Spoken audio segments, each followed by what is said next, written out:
أعوذ بالله من الشيطان الرجيم. بسم الله الرحمن الرحيم. السلام علیکم ورحمۃ اللہ وبرکاتہ۔ سورۃ الشورى آیت نمبر 32 سے 39۔ ان الحمد للہ والصلاة والسلام علی رسول اللہ اما بعد۔ اعوذ باللہ السمیع العلیم من الشیطان الرجیم من ہمزہ ونفخہ ونفثہ ومن آیاتہ الجوار فی البحر کالأعلام إن يشأ يسكن الريح فيظللن رواكد على ظهره إن في ذلك لآيات لكل صبار شكور أو يوبقهن بما كسبوا ويعفو عن كثير ويعلم الذين يجادلون في آياتنا ما لهم من محيص فما أوتيتم من شيء فمتاع الحياة الدنيا وما عند الله خير وأبقى للذين آمنوا وعلى ربهم يتوكلون والذين يجتنبون كبائر الإثم والفواحش وإذا ما غضبوا هم يغفرون والذين استجابوا لربهم وأقاموا الصلاة وأمرهم شورى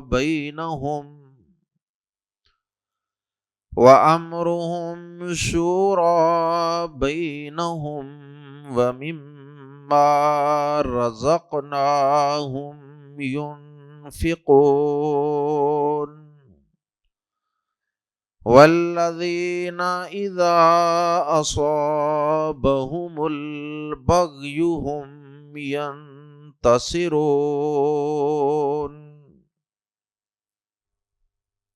گزشتہ آیات میں بھی کئی دیگر مضامین کے ساتھ ساتھ اللہ رب العزت کی توحید، اس کے وجود اور اس کی طاقت و قدرت کی کئی ایک نشانیوں کا ہم مطالعہ کر چکے ہیں۔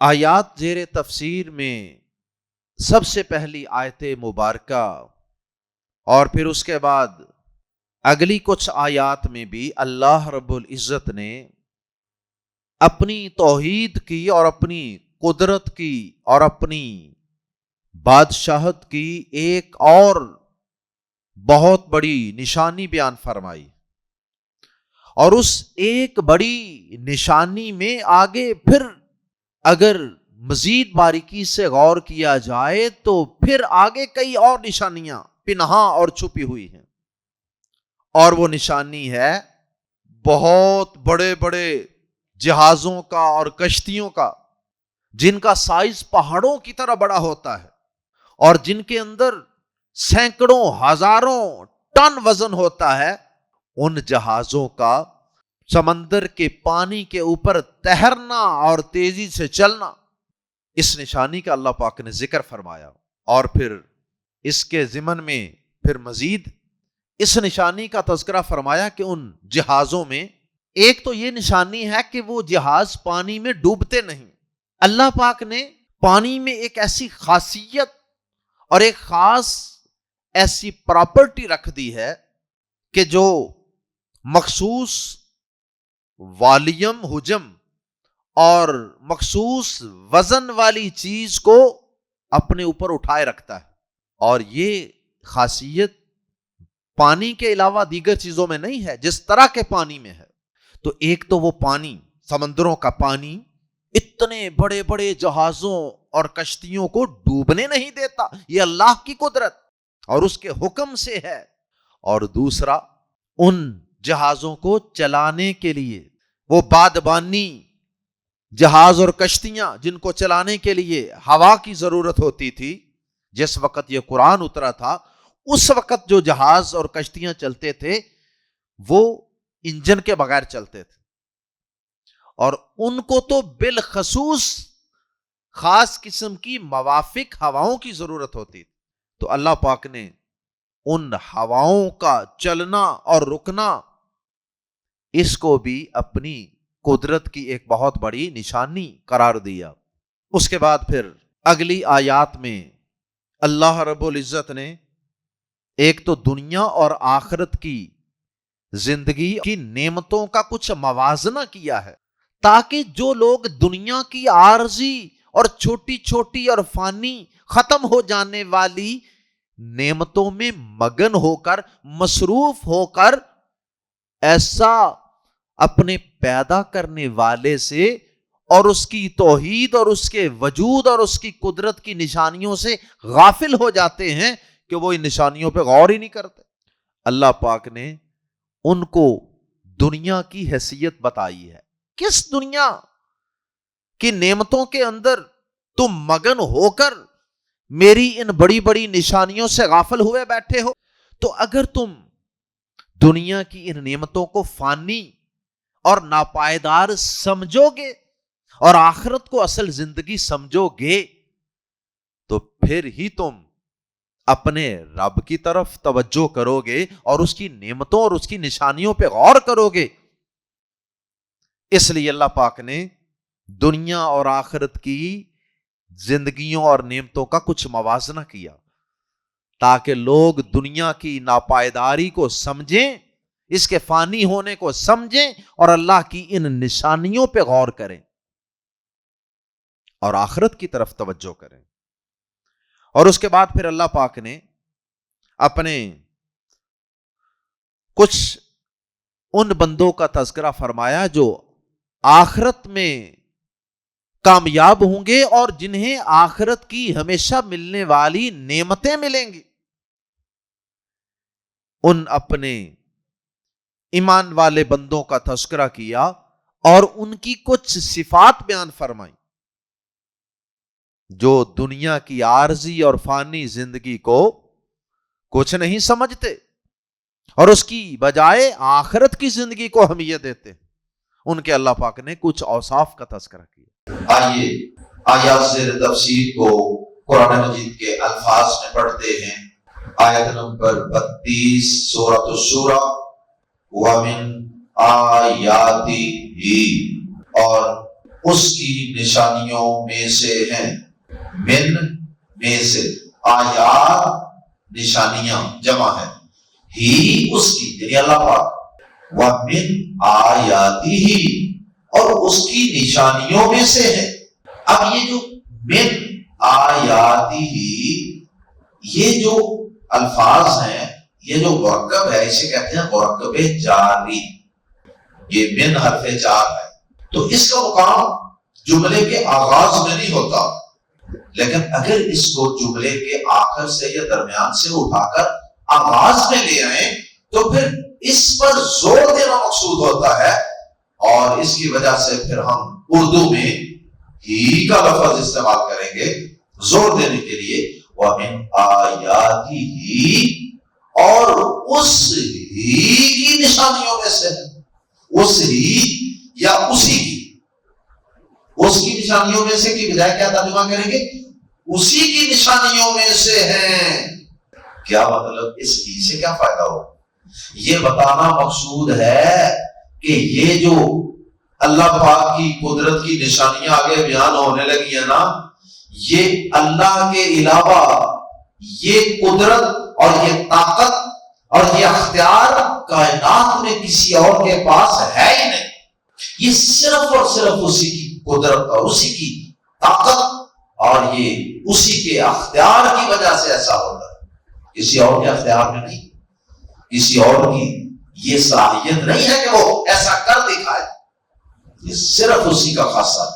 وَمِنْ آیَاتِهِ، اور اسی کی نشانیوں میں سے ہیں الجواری، الجواری یہ جاریتن کی جمع، جاریتن چلنے والی، مراد کشتی یا جہاز، اور یہ جاریہ کا لفظ بھی قرآن مجید سورۃ الحاقہ آیت نمبر 11 وہاں پہ یہ موجود ہے، اِنَّا لَمَّا طَغَى الْمَاءُ حَمَلْنَاكُمْ فِي الْجَارِيَةِ، جب پانی حد سے تجاوز کر گیا تو ہم نے تمہیں کشتی میں سوار کیا، جاریہ فی الجاریہ، تو کشتی یا جہاز، تو اس کی جمع ہے جوار۔ وَمِنْ آیَاتِهِ الْجَوَارِ، اور اسی کی نشانیوں میں سے ہیں جہاز، فی البحر سمندر میں، کالاعلام، کاف زبر کا کی طرح، کی مانند، اعلام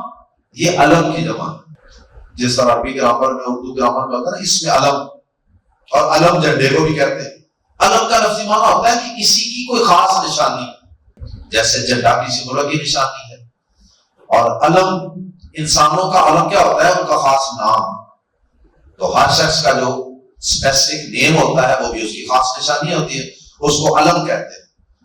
تو جھنڈا بھی علم ہوتا ہے جو کسی ملک کی عام طور پہ نشانی ہوتا ہے، تو یہ اسی کی جمع ہے، علم کی جمع اعلام، تو جھنڈا، اور جس طرح جھنڈا دور سے نظر آتا ہے اسی طرح پہاڑ بھی دور سے نظر آتا ہے، تو یہ پہاڑ بھی ایک مخصوص نشانی ہوتے ہیں کسی علاقے کی، یہ فلاں پہاڑ ہے، جبل فلاں، جبل فلاں۔ یہاں اعلام سے مراد جھنڈے نہیں بلکہ پہاڑ ہے، کل اعلام، پہاڑوں کی طرح، پہاڑوں جیسے، جو پہاڑوں جیسے، اور اسی کی نشانیوں سے سمندر میں چلنے والے جہاز ہیں جو پہاڑوں جیسے، اتنے بڑے بڑے جہاز اور سمندروں میں ہیں، اور نیچے پانی ہے لیکوڈ، اور وہ پانی سمندر کا ان کو اپنے سینے پہ اٹھائے ہوئے ہے، لاکھوں ٹن وزن، اللہ اکبر۔ تو یہ کس کی نشانی سے؟ اللہ کی نشانی۔ اللہ کے علاوہ کوئی اور دعویٰ کرے نا ذرا کہ یہ سمندر میں نے بنایا، اس پانی کو میں نے حکم کیا ہے کہ اس جہاز کو ڈوبنے نہ دے، ہواؤں کو میں نے حکم دیا ہے کہ اس جہاز کو چلا کے رکھیں۔ اور آگے اللہ پاک نے پھر 3 اس کی صورتیں بیان فرمائی ہوا کے حوالے سے، ان جہازوں کے چلنے کی پہلی صورت، اور یہ ساری بھی اللہ کی قدرت ہے۔ ان اگر یشا وہ چاہے، ملا کے پڑھیں گے یشا اگر وہ چاہے، یسکن ٹھہرا دے، ساکن کر دے، الریح ہوا کو، فا تو یزللنا تو وہ ہو جائیں یا رہ جائیں، رواقدہ کھڑے، فیزللنا رواقدہ تو وہ کھڑے کے کھڑے رہ جائیں، علی ظہری اس کی سطح پر۔ اگر وہ چاہے اللہ پاک ہوا کو ٹھہرا دے تو وہ اس کی سطح پر کھڑے رہ جائیں، کون؟ جہاز کی سطح پہ، سمندر کی سطح پہ رک جائیں۔ جب قرآن اترا اس وقت سمندروں میں صرف بادبانی جہاز چلتے تھے جو ہواؤں سے چلتے تھے، اس لیے اس کا خاص ذکر کیا۔ ایسے آج کا جو انجن سے جہاز چلتے ہیں، اس انجن کے چلنے میں بھی ہوا کی ضرورت ہوتی ہے، تو اگر اللہ تعالیٰ ہوا کو روک دے تو انجن بھی نہیں چل سکتا، یا اللہ تعالیٰ انجن کو فیل کر دے، انجن ہی نہ چلے، فَيَزْلَلْنَ رَوَاكِدَ عَلَى ظَهْرِهِ، یہ ان جہازوں کی بات ہو رہی ہے جو سمندری جہاز ہوتے ہیں، بحری جہاز جو پانی پہ چلتے ہیں. اِنَّ فِي ذَلِكَ، بے شک اس میں یقیناً آیات، کئی نشانیاں ہیں، لی کے لیے، کل صبار، ہر اس شخص کے لیے جو صبار، صابر ہوتا ہے نا ایک صبر کرنے والا، اور یہ اس میں مبالغہ ہے، صبار جیسے جبار، جو بہت صبر کرنے والا ہو، اور شکور، شاکر شکر کرنے والا، اور شکور بہت شکر کرنے والا. یہ دو صفات اکثر قرآن و حدیث میں اکٹھی آتی ہے، صبر اور شکر. یہ دو صفات انسان کی زندگی کو، دنیا کی زندگی کو بھی بڑا خوبصورت بنا دیتی ہیں، پرسکون بنا دیتی ہیں، اور انسان کی آخرت کی زندگی کو بھی کامیاب بنانے میں بڑا اہم رول پلے کرتی ہیں یہ دو خوبی. اللہ اکبر، صبر، شکر.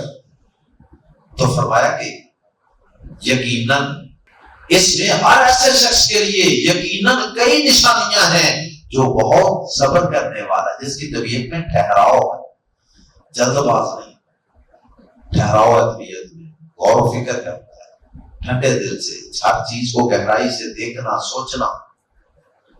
اور شکور، شکر کرنے والی طبیعت ہے. شکر کرنے والی طبیعت ہوگی تو پتا سوچے گا نا کہ یار یہ اتنا بڑا سورج میرے رب نے پیدا کیا، یہ اتنا بڑا سمندر میرے رب نے پیدا کر دیا، اور یہ جہاز میں بیٹھے گا تو سوچے گا میرے رب نے کیسا انتظام کر دیا ہمارے سفر کا. کوئی کھانا کھانے لگے گا، طرح طرح کے پھل سامنے پڑے ہوں گے، تو شکر کرنے والی طبیعت ہوگی تو فوراً سوچنے لگ جائے گا یار میرے رب نے میرے لیے کیسی کیسی نعمتیں پیدا کر. اللہ اکبر. تو بے صبرا اور ناشکرا شخص جو ہے وہ اللہ تعالیٰ کی نشانیوں اسے عام طور پر فائدہ نہیں اٹھاتا. فرمایا کہ اس میں ہر ایسے شخص کے لیے یقیناً کئی نشانیاں ہیں جو بہت صبر کرنے والا، بہت شکر کرنے والا. یہ ابھی پہلی صورت بیان کی تھی.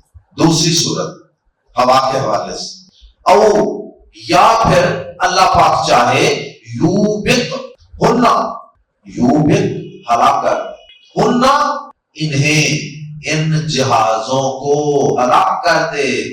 ذرا جب جہاز ہلاک ہوں گے تو پھر ان کے اندر بیٹھے ہوئے لوگ بھی تو ہلاک ہو جائے.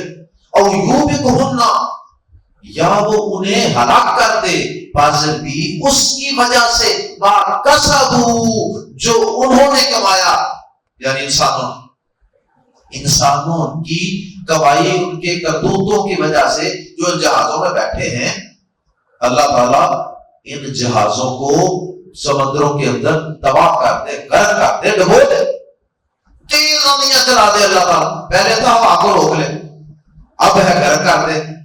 تو وہ غرق کیسے ہوگی؟ دو تیز ہوائیں چلا کے ان کو اللہ تعالیٰ وہ ہچکولے کھائیں اور اس کے بعد وہ الٹ جائیں، ڈوب جائیں. تیسرا آپشن اور تیسری ممکنہ صورت، وَيَعْفُو، اور اگر وہ چاہے تو یعفو، درگزر کر دے، عن کثیر، بہت سے لوگوں سے، یا وہ چاہے تو اس جہاز اور کشتی میں سوار بہت سے گناہ گاروں کے گناہوں سے درگزر کر دے، اور نہ ہی ہوا کو روکے اور نہ ہی ہوا کو دھند و تیز آندھی کی شکل میں چلائے، بلکہ درمیانی حسب ضرورت ہوا چلائے، تاکہ ان کا یہ جہاز اور ان کی یہ کشتی اپنی منزل کی طرف رواں دواں ہو جائے. یہ تینوں صورتوں میں سے جس صورت کا جس وقت انتخاب کرنا چاہے وہ اللہ ہی کر سکتا ہے، یہ اسی کی مرضی ہے. یہ فیصلہ کسی اور کا نہیں ہوتا، اللہ کا ہی ہوتا. اور یہ سارا انتظام اس نے کیوں کیا؟ وَيَعْلَمَ، اور جان لیں، الَّذِينَ، وہ لوگ جو یجادلون، جھگڑتے ہیں، فی آیاتنا، ہماری آیات میں. اور اس کا ایک مقصد یہ سارا کچھ پیدا کرنے کا یہ بھی ہے تاکہ وہ ان بڑی بڑی نشانیوں کو جو لوگ ہماری آیات میں جھگڑتے رہتے ہیں، بحثیں کرتے رہتے ہیں، ان کا انکار کرنے کے لیے وہ لوگ شاید ہماری آیات اور نشانیوں کو جان جائیں اور ہمیں پہچان جائیں اور ہم پر ایمان لے آئیں، اور وہ اس بات کو بھی جان لیں ہماری طاقتوں قدرتوں کو دیکھ کر ما نہیں لہم ان کے لیے من محیص بھاگنے کی کوئی جگہ، فرار ہونے کی کوئی جگہ. انہیں پتہ چل جائے کہ اتنی طاقتوں والے رب سے فرار ہونے کی، بھاگنے کی کوئی ضرورت نہیں. لوٹ کے اللہ کے پاس جانا، اس کے دربار میں حاضری ہونی ہے، اس کی عدالت میں پیشی ہونی ہے، جزا سزا ہوگی. بھاگ نہیں سکتے ہم اتنی طاقتوں والے رب سے جو اتنے بڑے بڑے جہازوں کو اور سمندروں کو مسخر کر لیتا ہے، ہواؤں کو مسخر کر لیتا ہے، بارشوں کو برسانے، رزق عطا فرمانے، زمین و آسمان کو پیدا کرنے، بے شمار جانداروں کو پھیلانے، اور پھر پہاڑوں جیسے بلند و بالا جہازوں کو سمندروں میں تیرنے کے قابل بنانے والی ساری نشانیوں کا تذکرہ کرنے کے بعد اب دنیا کی زندگی کے ساز و سامان کے بے وقت، ناپائیدار اور عارضی ہونے کا ذکر فرمایا، تاکہ انسان ان چیزوں کی زیب و زینت میں غافل ہو کر ہماری نشانیوں سے کہیں منہ نہ موڑے رکھے، کہیں غافل نہ ہوا رہے. فرمایا فَمَا أُوتِیتُم، بس جو بھی دی گئی ہے تمہیں، من شیئن، کوئی بھی چیز، بس تمہیں جو بھی کوئی چیز دی گئی ہے، شیئن نکرہ ہے اور اس کے ساتھ من بھی لگ گیا، اس لیے جو بھی کوئی، نکرہ میں زور پیدا ہو گیا من کی وجہ سے، بس تمہیں جو بھی کوئی چیز دی گئی ہے، بڑی سے بڑی، بڑے سے بڑا خزانہ، بڑے سے بڑی حکومت، سٹیٹس، سلطنت، دولت، جتنا کچھ کیا بڑے سے بڑا، یاد رکھنا فا بس متاع وہ ساز و سامان ہے، بلکہ متاع کا معنی ہوتا ہے معمولی ساز و سامان. وہ معمولی ساز و سامان جو بہت جلد ختم ہو جانے والا، اسے کہتے ہیں متاع.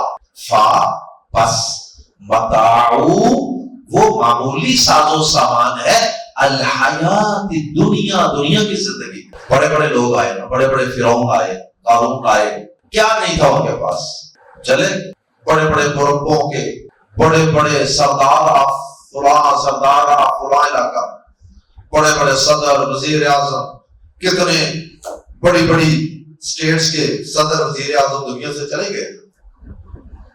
فرمایا کیا کیا کچھ تھا ان کے پاس، فمتاع الحیات دنیا، تو وہ دنیا کی معمولی زندگی کا سامان ہے، وہ دنیا کی زندگی کا معمولی ساز و سامان جو بھی تمہیں دیا گیا ہے. وَمَا عِندَ اللَّهِ، اور جو اللہ کے پاس ہے، خَيْرٌ وہ بہتر ہے، وَأَبْقَىٰ اور زیادہ باقی رہنے والا، أَبْقَىٰ زیادہ باقی رہنے والا. یہ کمپیریٹیو ڈگری یا سپرلیٹیو ڈگری، باقی کی بدائے أَبْقَىٰ زیادہ باقی رہنے والا.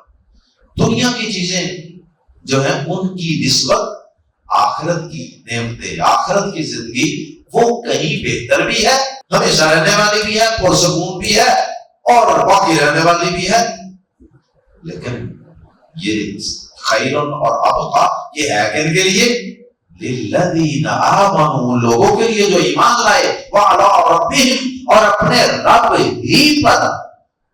یہ بھی شروع میں آ گیا جملے کے علی ربہم جار مجرور، اس لیے اس میں بھی ہی کا ترجمہ کریں گے. وعلی ربہم اور اپنے رب ہی پر یتوکلون وہ بھروسہ کرتے ہیں، وہ اعتماد کرتے ہیں. ساتھ ہی لوگوں کی صفات شروع ہو گئی جنہیں آخرت کی نعمتیں ملیں.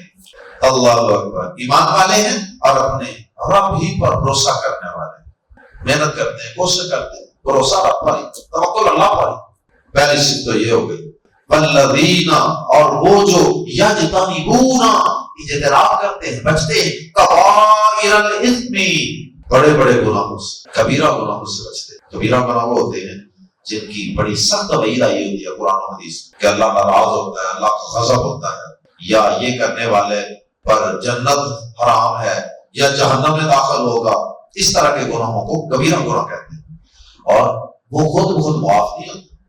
اس کے لیے پھر اللہ پاک سے کئی چھوٹے گناہ تو خود بخود بھی معاف ہو جاتے ہیں نا نیکی کرنے سے، یہ خود بخود معاف نہیں ہوتے. والذین یجتنبون کبائر الاثم اور وہ لوگ جو بڑے گناہوں سے بچتے ہیں. بڑوں سے بچیں گے تو اللہ کا وعدہ ہے کہ چھوٹے موٹے میں خود ہی معاف کر دوں. اللہ بچا. اور وہ لوگ جو بڑے گناہوں سے بچتے ہیں، والفواحش اور بے حیائیوں سے بچتے ہیں. بے حیائیاں صرف سیکسول اور جنسیات کے متعلق گناہ نہیں ہوتے، ہر طرح کا گناہ جو بڑا ہی محجوب اور انتہائی نامناسب قسم کا گناہ، جیسے کئی لوگ بڑے فقیر ہوتے ہیں، انتہا درجے کے کنجوس ہوتے ہیں، مہمان کو پانی کا گلاس تک نہیں انہوں نے پوچھا۔ اب ایسے جو گناہ ہیں ان کو بھی فواحش کہا جاتا ہے، شراب پینا یہ بھی فواحش میں آتا ہے۔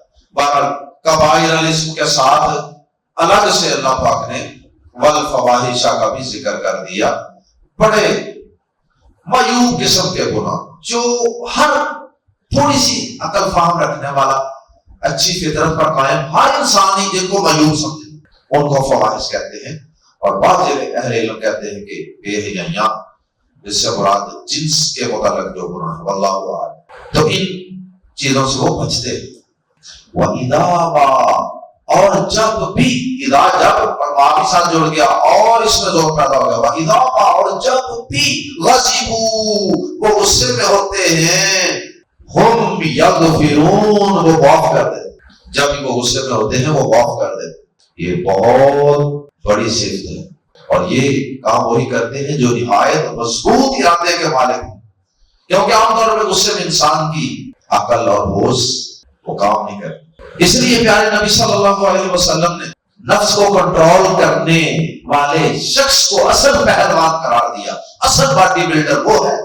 صحیح بخاری میں حدیث ہے، آپ نے فرمایا لیس الشدید بالسرعہ انما الشدید الذی یملک نفسہ عند الغضب، فرمایا اصل پہلوان وہ نہیں ہے جو دوسرے پہلوان کو نیچے زمین پر پچھاڑ دے، بلکہ اصل پہلوان وہ ہے جو غصے کے وقت اپنے نفس کو قابو کر جائے۔ اللہ اکبر، بہت بڑی صفت، بہت بڑی صفت۔ اور غصے کے وقت اعوذ باللہ من الشیطان الرجیم پڑھنا چاہیے، اگر کھڑے ہیں تو بیٹھ جائیں، بیٹھے ہیں تو لیٹ جائیں، پانی بھی پی سکتے ہیں، خاموش ہو جائیں، بولنا بند کر دیں جس وقت آپ غصے میں بولنے کی بجائے اعوذ باللہ پڑھیں۔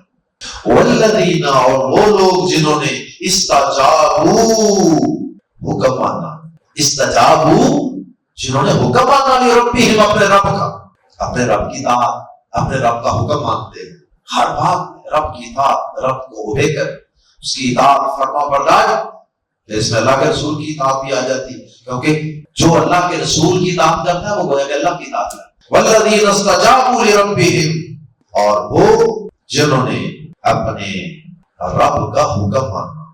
اللہ اکبر، گویا کہ جس کام کے لیے اللہ انہیں بلاتا ہے کہ یہ کام کرو، وہ ٹال مٹول سے کام نہیں لیتے، فوراً لپکتے ہیں اس کام کی طرف، دوڑ پڑتے ہیں اس کام کے لیے۔